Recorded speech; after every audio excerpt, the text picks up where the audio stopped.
Filosofi Minangkabau. Bulek Aiya Dek Pambuluah, Bulek Kato Dek Mufakai.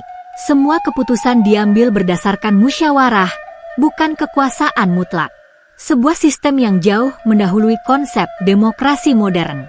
Pada abad ke-17, masuknya Islam membawa transformasi besar. Raja-raja Pagaruyung mulai memeluk Islam, dan sistem hukum pun mengalami adaptasi.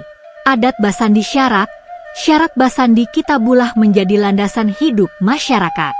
Sultan Alif menjadi raja pertama yang mencantumkan gelar Islam dalam surat menyurat diplomatiknya dengan Kesultanan Aceh.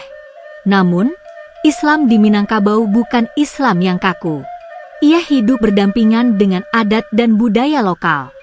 Inilah keunikan Pagaruyung, sebuah kerajaan yang mampu menyerap pengaruh luar tanpa kehilangan jati dirinya. Abad ke-19 menjadi babak tragis bagi Pagaruyung. Ketika kaum Padri yang terpengaruh gerakan Wahabi mencoba menggantikan adat dengan syariat secara paksa, pecahlah Perang Padri.